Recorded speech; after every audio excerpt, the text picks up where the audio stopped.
Hello everyone, in this video I'm going to go over the differences between what we call isotopes and ions. If you remember back, I had mentioned that everything you see on the periodic table is the standard form of an element. However, there are going to be instances where that form of that element can change, and those are going to be isotopes and ions. So let's begin with isotopes.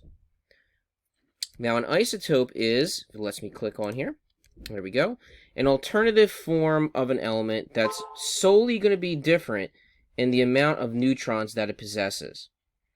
Alright, so that means the proton number will not change, the electron number will not change, but the number of neutrons will change. That's the key. An isotope of any element, so let's say I take an isotope of hydrogen, alright, that's slightly different in its amount of neutrons. It'll still behave like standard hydrogen. Alright, the point at which it would explode or catch fire will stay the same. Its electrical conductivity would stay the same, etc., etc. None of it changes. It's just now, it's like kind of like an alternative version of itself. Kind of like if you got dressed up in a completely different style than you normally have, you're now an isotope of yourself. Now, when we go and write isotopes, all right, we're going to write them just a little bit differently than we write standard elements. So we used it before. If I take hydrogen, if you look on the periodic table, you're going to see it written like this. You'll have 1 as the atomic number up top and 1 as the atomic mass below. But if I were to create an isotope of hydrogen, what we do now is we write the elemental symbol, we write a dash, and then we write whatever the new mass number is. Maybe now it's 4. Or maybe it's 2 or 3. All right, so when you create an isotope of an element, you write it as a different symbol with just the standard elemental symbol, dash, and whatever the new atomic mass number is. Now, isotopes can be dangerous, or we call that radioactive, because what they're going to do is they want to go back to whatever their standard normal state is that you would find on the periodic table. So by doing that, they emit subatomic particles. In other words, they're going to release neutrons, especially if they have more neutrons than they normally would. So slowly over time, some of those neutrons are released, and that energy in the form of that subatomic particle, if you're overexposed to it, could cause changes or mutations in molecules that are in your body, such as your DNA. So that's why radiation in excessive amounts can be dangerous. So some examples here are, let's take standard elemental carbon that you'll find on the periodic table. Again, you have the standard number of 6 up top, and if we round down, we have 12 as the atomic mass. If I wrote that as an isotope, let's say I wrote it as carbon-12, well, that's actually what you find on the periodic table. All right, and that is about 99% of what you find carbon, at least on Earth, as. This is what it wants to be. So that means it has 6 protons. It should still have 6 electrons. And to get the number of neutrons, remember, we take the mass number, which is 12, subtract the atomic number, and we're getting 6. So technically, even what you find on the periodic table is an isotope version of carbon, but it's just the most common. All right, but then you can find other ones, like carbon-13. Only about 1% of carbon found on Earth exists in this form. All right, its mass is now greater than standard carbon, which has only a mass of 12. So if I ask you on a worksheet, quiz, or test to say, okay, you got carbon-13, how many protons does it have? Well, it's still 6. If I ask you how many electrons, it would still be 6. Those numbers don't change. But the neutron number does change. So you would have to take the new mass, subtract standard atomic number, and again, in this instance, you're getting 7.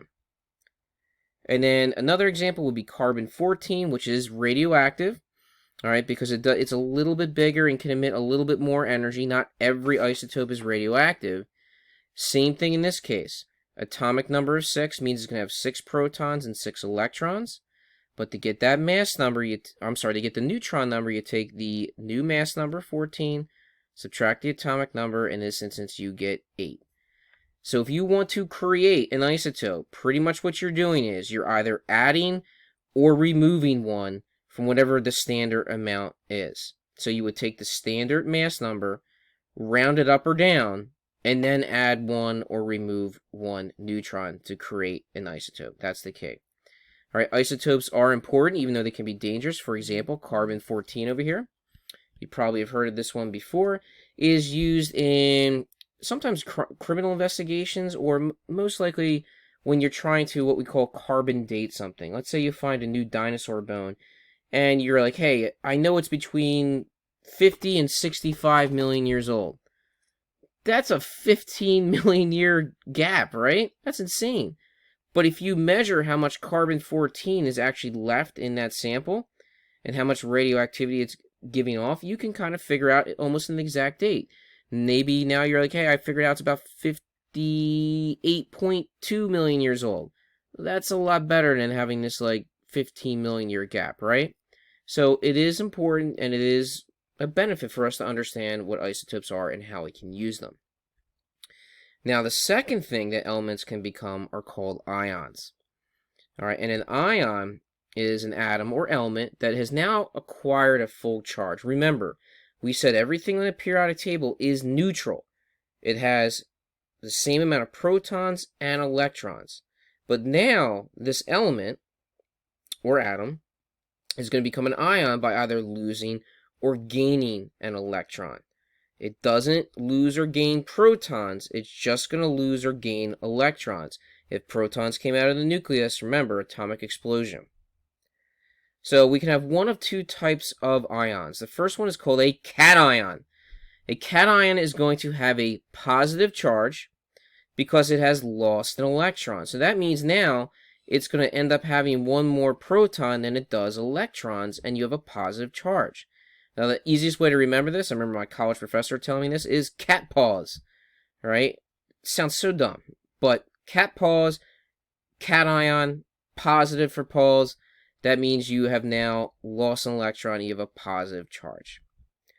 The other form of an ion you can get is an anion, which means now it has a negative charge because it's at least gained an electron. You can have cations or anions that have more than just a single positive or negative charge. You might have a 2 plus or 3 plus charge, or a 2 minus or 3 minus charge. It's all about how many electrons you lose or gain. Now, cations are usually the metals, in particular the ones we find over in groups 1 or 2, on the far left of the periodic table. And nonmetals are usually what become anions if they do. So those are the ones that are pretty much going to be, for our purposes, in groups 15 through 17. Those are the ones that we're going to see that are going to become anions, if they choose to become anions.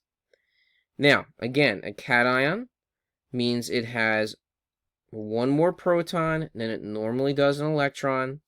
An anion now has at least one more electron than it has protons. That's the key to remember. Now, why would an element want to become an ion in the first place? It's all about becoming stable. All about becoming happy. So what they'll do is, if they can't find a way to become happy, they will choose to either lose or gain electrons so their outer valence shell can kind of become just like what you would find with the noble gases. And remember, the noble gases are all, except for helium, they're all going to have an octet, right? They're all going to have at least 8 valence electrons in their outer valence shell, no matter if it's the second ring down through the 7th ring, right, on the periodic table. They want 8. So if you see sodium here, sodium is going to normally have, just like we're drawing our electron configurations, it's going to have 2 electrons in the first energy level, 8 in the second. That's a total of 10. So its 11th electron has to go over here in the third energy level. Now, that means it needs 7 more electrons to fill its octet and become stable. That's not going to happen. And you'll see more why when we get to bonding. It's just not. So what sodium chooses to do is, you know what? I don't need it. It gets rid of it. And as soon as it gets rid of it, it no longer uses the third energy level. So its second energy level technically becomes now its outer valence shell. And if you look over here, it has 2, 4, 6, 8 electrons in its second energy level, which is now its valence shell. So technically, it's stable in its mind. It has all the electrons it needs in whatever its outermost energy shell that it's using. However, you now have to indicate, and you must indicate, that to do that, it has lost an electron and now has overall a positive charge. Because it's now going to have 11 protons inside the nucleus, right? But now if you count the dots, there's only 10 electrons. All right, so now you don't have as many electrons as you do protons. You've gained a positive charge. But for sodium, it doesn't care. It's now filled its outer octet, which is its second energy level. If we look at oxygen down below, oxygen has the atomic number of 8. All right, it normally has, again, 8 electrons. So you would find 2 electrons in the first energy level, all right, and then the remainder, 6, are in the second. Well, it wants 2 more, right? If I draw it, it really wants to have 1, 2 more to reach an octet. So it's not 7 away like sodium was. It's not 6 away. It's only 2 away. That's not too bad. All right, so it actually has a chance to maybe just pick up 2 electrons. Maybe there's another sodium around that just gave up its electron, right? So there is the chance for oxygen to pick up electrons. Let me draw them in blue as the ones maybe it picked up from other elements that are just giving away its electrons randomly. Well, when it does that, it now fills its second energy level quite easily compared to what sodium could have, and now it's stable. But you have to once again indicate that it has a 2 negative charge. It doesn't have a single negative, it has a double negative because it picked up 2 electrons, not just 1. So if it would have picked up 4 electrons, you would have had to have written a 4 negative. So don't forget that. So based on how many electrons it loses or it gains, you have to indicate that with the number followed by what the current symbol or positive or negative is.